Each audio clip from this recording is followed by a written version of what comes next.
I think when we're looking at pitching and collabing is that the more you collaborate with people, the more that you connect, and not just because you want something out of it, because you're mutually helping each other out. That's how you can get your name out there. And that's how you don't have to be so desperate or scared when it comes to competition, because there's room for everybody. Welcome to the Marketing Mirror podcast, where we help guide and navigate you through the ever-changing world of marketing. So, no smoke and mirrors here, just the unfiltered truth served with a side of wit. All right, everybody, welcome back to the Marketing Mirror podcast. My name is Matt Bork. I am your host. I'm one of the partners and chief listening officer at Search and Rescue Marketing Agency, and I am joined by the one, the only Ali Matos. Ali, how are you today? I'm doing great. It's a snow day for us. Yeah. So I'm at home instead of the office. So I'm looking out into the beautiful snowy weather. It's awesome. Yeah, there was a lot of snow. So, I mean, for people that are listening, we are located in beautiful British Columbia, just out of Vancouver, and we don't really get snow, a lot of snow, not like this. And so, anyway, I'm thankful because we were able to record this, which is fantastic. So I'm really excited about today. And I'm excited because this is a topic that you have come up with, and it's about pitching and collaboration. And I absolutely love what you'd shared with me before we even started talking, just about the importance of this. And so I thought, instead of me lead into it, I'm just going to jump in and let you take the reins today. And then I'm excited to even learn from you what you want to talk about with pitching and collaboration, and the importance of what that means for your brand, for your business, for your clients, your customers, your target audience. So go ahead. Yeah, thanks so much. Yeah, I know we were chatting about this earlier, but I'm just so passionate about this topic. I think it's something that a lot of people kind of glaze over sometimes. And when you are somebody who is just starting your business, if you're an influencer, a content creator, we talk a lot about how community is so important. It's like the base of your business. Is what allows you to connect with people. And it also gives you an opportunity to form deeper relationships. So when we talk about pitching, like years and years ago, cold pitching was kind of like the thing to do. So you would kind of just message a brand, a business, hey, I want to work with you. Let's work together. It's great. Awesome. Now things have changed, right? So like your Instagram, your Facebook, your LinkedIn, like that's your resume. And so a lot of times now there's like this vetting process. So before, like anyone was anything, like, hey, you want to work with me? Fantastic. Great. Now people are looking at your Instagram, they're looking at your Facebook, and they're looking at all these different aspects of who you are, because they want to know you on a deeper level. They also want to know what type of content you create, how you show up in your community. And because we've talked about this so much before, is that's so important to you as a person and your brand. Yeah. And I feel like in this day and age, like the cold pitching thing is kind of out now. And what they're really looking for is like forming deeper connections. And so when we talk about collaboration, I think there's also this like huge piece of competition. So a lot of people are so worried all the time about, there's not going to be enough work for me. And there's this place of fear and scarcity. And when we operate from that place, that tends to create almost like a desperate need to work with every single person. It's this like you're searching for something, you're kind of reaching out and trying to grab anything. And that doesn't look good for a business or a brand. And also as like an influencer as well. So the reason why I want to talk a little bit about pitching is because, again, years ago with this whole like cold pitching thing, because it's gone, now people are looking for like deeper connections. And how do you form that? So an example of like a now modern day pitching is, let's say for us, because we're content creators, because we're a marketing agency, we create content for businesses, we work on strategy. So let's say there's a cafe that we like really love. And we're like, oh my God, I love this cafe. Years ago, we could literally just be like, hey, something cafe, we want to work with you. And a lot of times people are like, okay, great, let's work together. And then because it becomes harder, now it's, hey, I want to work with you. Let me see the content you're creating. I want to create content that works with my brand. So then they're searching you all online. And if they see you're not following them, if they see that you're not like connecting with the community that they're reaching out to, why would they work with you? Right? So the idea of being able to form deeper relationships. So a tip that we kind of do, especially for us if we want to work with someone, is one, we check out who they're following. Okay. Does it work for me? Because we're leading with authenticity, right? We're not wanting just to work with any single person. We want to work with people who are passionate about what they do, and what they're serving in their community. So it's almost like a two-way street now, where it's not just like, okay, I'm benefiting from this, goodbye. It's like, how do we mutually benefit from it?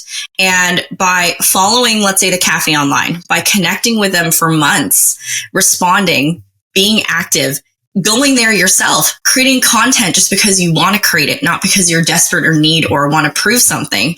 That's how you form deeper connection. So by the time you're like, hey, so-and-so, we want to work with you, as a business owner, I can see that, like, one, you've made interest in my business. You're communicating, you're connecting with my community. I've seen you actually shop here. I've seen you actually connect with my business. Yeah. So then I'm more likely to want to be able to connect with you and hire you. Right. So I think that there's different pieces, but that's like one of the tips, I think, when we're looking at pitching and collabing, is that the more you collaborate with people, the more that you connect, and not just because you want something out of it, because you're mutually helping each other out. That's how you can get your name out there. And that's how you don't have to be so desperate or scared when it comes to competition, because there's room for everybody. Yeah, that's awesome. I do know there's so much, like, one of the things that you brought up right at the beginning was just fear, that people have a lot of fear. And so my thought right away is, well, why? And I think that's something that personally we all have to kind of, we should address. We should look at, like, well, why would I be afraid of wanting to partner and to collaborate with people and to chat with them and initiate conversation? I know a lot of people, I remember back in the day when I was touring as a musician, you'd see, say, like, a band a little bit farther ahead than you, and there instantly this jealousy came in. And it's like, well, if they're kind of in the same genre and, they're a little bit farther ahead, it's like you'd feel like, it's like, well, I don't even want to connect with them. Like, there was this competitive edge, and it made you feel like you were back in high school or elementary school, right? And it was ridiculous, and it brought up a lot of the insecurity and trauma in my life of, like, wanting to be accepted for, not just who I am, but what I did or didn't do, for that matter. And so I liked that you brought that up about fear, because I think it is something that, we try to encourage as much as possible, that there has to be a level of curiosity, of bravery, of courageousness, transparency. And I think that you also mentioned about, like, kind of being the initiator. So being the person that, like, moves forward in that relationship and not waiting for people to come to them. And I think that's, like, unbelievable. And a lot of people don't do that, or don't know how to do that, or they're nervous to do that. When you spoke about, like, giving an example of, like, a coffee shop, it's interesting because there's a coffee shop in Walnut Grove where it's not close to me, but I drove out of my way to go get a coffee there because my wife said, I think they're called Gracia. And she said, this is unbelievable coffee, and she knows how I feel about coffee. So shout out to them, shout out to small businesses and supporting them, because it was her story of not just the coffee, but what was there. It was the environment. It was actually, to be honest, majority of it was the people as well. The people that were behind the counter were just, like, had so much peace, and they seemed so kind. And she said everything. And when I went, everything she told me, it was the experience, and it was connecting with them. And I thought, oh, this is, like, a place that I'm willing to go drive out of my way. And so I wanted to just ask you as well then, for, like, where you were going with pitching and collaboration. I understand it, but as a small business owner, like, can you give me an example of, like, what that would look like for, say, let's do the reverse, where you've got, like, the coffee shop looking to pitch and collaborate? Because I know a lot of times people think right away, well, I need to look into connecting with influencers or this and that. And to be honest, a lot of what you spoke about was also relevant to vetting influencers, because that's one of there's a lot of smoke and mirrors in that industry. There's also a lot of, like, vague gray areas that people are just not sure what to expect. I heard this quote that was like, you can't really fire somebody that doesn't even, or that you didn't hire. So that's kind of, sometimes and I thought it's really, really good. I was like, that's a really, really funny way of putting sometimes working with influencers. But again, that's how I thought. So why don't I kind of lead you in with that? Like, so what would pitching and collaboration look like from the perspective of a coffee shop? Yeah, that's a really great idea. First and foremost, especially when we talk about, like, brick and mortar stores, like, when we're walking into a store, I mean, right away, you're in your community. A lot of coffee shops and a lot of, again, any business really, they plant themselves, and then that's part of the community where you go shopping, where you're walking with your family, right, where you drive by every day. And there's so many different types of people that come into your location. There's someone who just, like, out of nowhere was walking down the street and was like, hey, I just saw your your place for the first time and now I'm visiting. There are people who are constantly coming in and, will work there out of the coffee shop and things like that. So I would say if I was a coffee shop owner, if I was a brick and mortar store, the first thing, other than working with influencers, the first thing I would do is really connect with my community. So when we talk about collaboration, there are so many small businesses that are out there that don't have the capacity to own their own locations, to have their own brick and mortar stores. Maybe they're strictly online. A lot of these really like micro businesses, and what a coffee shop can do to create more of like a fun environment, because ideally that's what they want people to do, is to stay. When you stay, obviously you're going to shop more, but also it just creates an environment, right? Where it's like nice and cozy. I want to stay here. I want to be here all the time. Yeah. And so really it's about connecting and like pitching or like outreaching to those small businesses and say to them, like, look, I know that you don't have, a store that you can shop from. I would love to carry some of your products in my store. What that does for you as a business owner is it creates, again, just more reasons to kind of want to go to your coffee shop, because now I can go and get coffee, but I can also shop for gifts, let's say. And so if I'm like a candle maker, or, maybe like I crochet, or there's other things that are even coffee related, like creating mugs, then what happens is now I have like this little shop, like an artisan market that I can offer, that will bring people into shop, but it also allows like those communities to learn about me as a coffee shop owner. Because if, let's say, I create mugs, I can be like, hey guys, I don't have a place to shop, but if you want to see my products in person, you can go to so-and-so's cafe, and they have every Sunday, they have an artisan market, or just like, it's always there to shop. Right. And at the same point, like being able to create, one of the things that businesses were doing during COVID was like kind of clearing their space and doing more like private events. So, I mean, as a cafe, you can bring, music artists, and you can have little pop-up events and things like that, that really just speak to your community and have you like face to face with your people. Yeah, I love that. Right away, I thought of a few things. So one was, I call my little girls my wildflowers. And there's a reason why I call them my wildflowers. It's because from even before, when they were, in my wife's beautiful tummy, I remember thinking these two, well, we didn't know what we were having at the time, but I remember thinking they will blossom where they're planted, and they do. The cool thing about it is that it reminded me of this, because I think sometimes as businesses, small, medium, large, we don't look into our community who's actually just around us. We don't really open up our doors and look at who's across the parking lot from us, who's across the street from us. And it's amazing how you mentioned that sometimes it's like just taking a look around, and how amazing would it be if all of a sudden, you're able to create this level of community. And so people felt that they could come to you and say, hey, I think you guys would like this. And things are being mutually beneficial, and they're going back and forth. Because I do know that, we've heard for years where they say it takes, a tribe to bring up children. And I agree. Like, I absolutely agree. But I also think too that could be said for businesses, that it takes a tribe. And so that's something that I thought of as you were speaking. And then the other thing I thought of was the importance of knowing your target audience and who's coming in and who you want to attract into your actual establishment. And what made me think of that is, that also then helps you to know who you want to pitch to, who you want to collaborate to, because you go, you know what? I know my target audience so well, the people that are coming in, that these products. So if you're reaching out to somebody across the parking lot saying, I know that your products, even though they're across the parking lot, they may only be coming in to grab a coffee, but if your product is here, I know it adds value to their life. So why don't we do something together? It's a very genuine, caring thing. And I think that sometimes people forget that the word pitching, I remember even as I was, a touring musician, that it used to drive me nuts to go to, they call them schmoozing events, where you would have to go schmooze these gatekeepers, these people that apparently were going to make you huge in the world. And it would drive me insane, because I was like, why don't they want to come to me?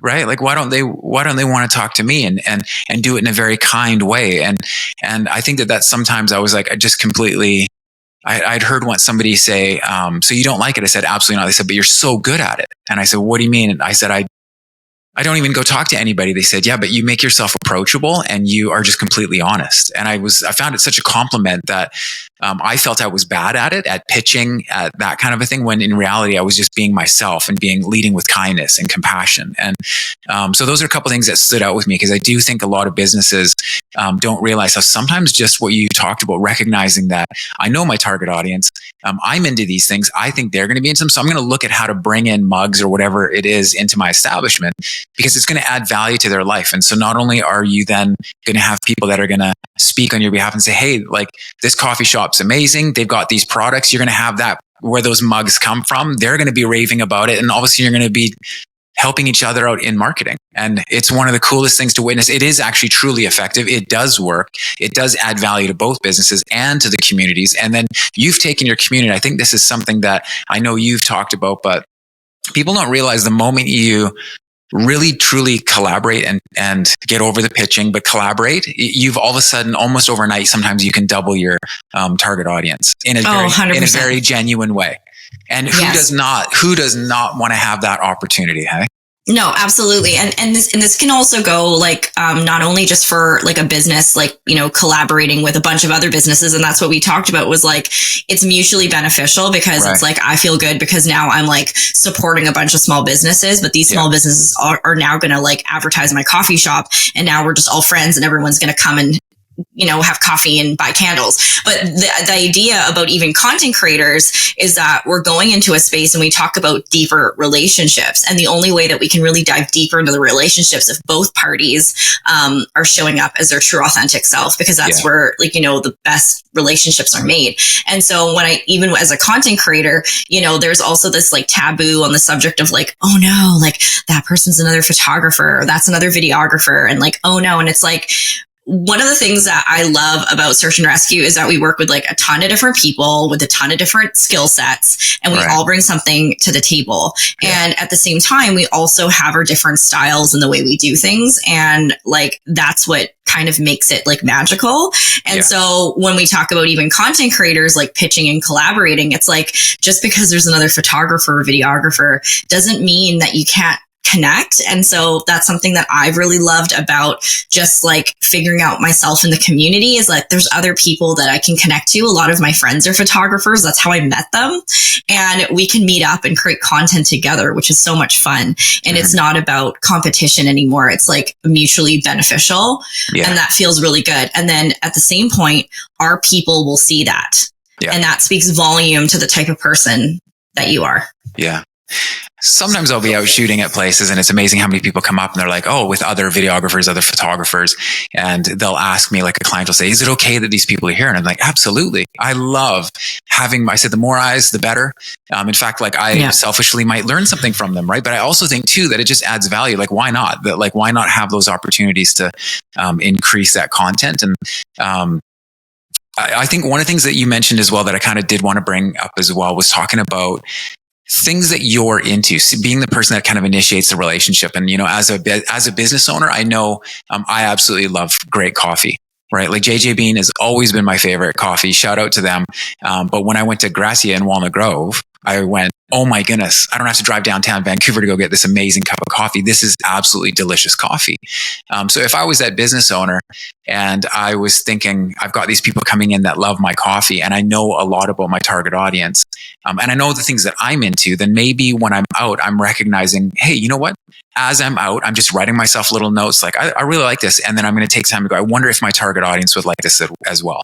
Is this something that I should maybe look into possibly even carrying? Because it adds not only value to our business as a coffee shop, but to the value of our target audience's lives. And I think that it's a good choice for them. And they don't have to go out and get it. They can come here and then I can connect with this business. I share that because going back to what you were mentioning about just having other photographers, videographers, different people, I've actually know that I've talked myself out of work sometimes because in this industry, it is an art form and the way that artists see the world. I've always said that since I was a little kid, sometimes 1 and 1 is 3 and sometimes 1 and 4 is green or red. It depends on how I'm feeling a certain day. I'm a very emotional person.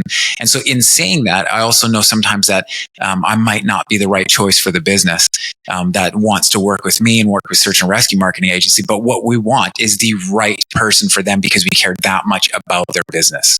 And I know it seems odd sometimes, but I have actually said, listen, like I know the right person for the job, and I want you to go away knowing that you can trust us, because I trust so much in the connections that we've made, the collaborations that we've made, that I know I can hand them off and they're going to be given into great hands, and they're going to come back with content that they're more than happy with. Right? Absolutely. Totally. And that's like, it just makes me think of like, even just in my own life too, with just like collaborations and stuff. Like I've worked with so many different people who, you know, the same thing, you've handed it off to someone, it always comes back tenfold. It always comes back tenfold always. Because a lot of times you're like, oh, here, go work with this person. And I'm not so fixated on like, everything's for me. Like I want everything. Like when we come from that mindset, then that is a scarcity mindset. And like, there is no way, absolutely no way that you can operate in that place in a true, authentic way when you're like almost desperate and that scarcity. Because what happens is like you get closed off, and you're like fighting, and it doesn't feel good. The person that you're trying to like acquire doesn't feel good. You don't feel good, and nothing good comes from that. So it is great, when we like hand off stuff to other people, because down the road, it's going to always come back tenfold. Like when you move, it's like all energy, right? So it's all positive pieces to it. And yeah, it's a good place to operate from for sure. Awesome. Well, I appreciate you sharing about it today, because I do think it is something for businesses of all sizes. It's not just small businesses, but it's medium, large businesses. I think collaborating is something that you don't hear too often come up in social media strategy and business strategy, marketing efforts. It's kind of overlooked. A lot of times now, what I do hear though is things like, should we be thinking of influencers? And everything that she talked about, that Ali spoke about, is also relevant to influencers. It's finding people that already you feel, you know what, again, as you mentioned, do they even come into my coffee shop? Right? Why would you choose an influencer that doesn't even like coffee? That's ridiculous. Like it's not. And so I think everything that you shared is awesome and applicable. And I hope it makes sense to you as business owners. And if you do have questions, I mean, we're always here. We would love to be able to answer those questions. But I hope from this takeaway that you really, truly understand that when it comes to pitching, just be yourself. Absolutely be yourself. Look at the things that you're already into, and then think of your target audience and think, does this add value? Would this add value? Could this add value? And also, I think this business is amazing, so I would love to carry their stuff or help them out in any way possible. Sometimes it takes just looking out the door of your business to see who's around you and realize I can actually, there's a lot of collaboration that's closer and easier than you think. And you're right, it comes back tenfold. And time again, we've seen that. And I think the only time that it doesn't come back tenfold is when it's not done with a genuine heart, when it's self-serving and it's not meant to be a collaborative effort. And so I definitely suggest, or not suggest, but just remind people just to be yourself and do it with a good heart, and you'll reap the benefits. Both businesses will reap the benefits. Absolutely. Awesome. Couldn't said it better myself. Awesome. Well, before I end, because I spoke about them a lot, I definitely want to give a shout out to the small businesses, because I think you and I know how hard it is to get new people coming into your businesses and to get a little bit of marketing and promotion. And so with this podcast, having the opportunity just to even give a shout out to, while I was at Gracia in Walnut Grove, which I'll give them a little bit of a shout out, their amazing coffee. I looked across the street and there was Harry and Sons, and I thought, of course. Yeah, I'm going to go have a haircut and I'm going to have a great coffee. And so I'm giving a shout out to two that are in Walnut Grove, Harry and Sons Barber, and also to Gradia Coffee Shop. And if wherever you're located, if you get the opportunity just to take a moment to go to a small business and support them, it means absolutely everything to them. And so we can't encourage you enough just to always be aware of who's in your community, who's around, and make sure you support them. So thank you, Ali. That was awesome. And I hope you have a great rest of your day. You too. See you soon. Cheers. Bye.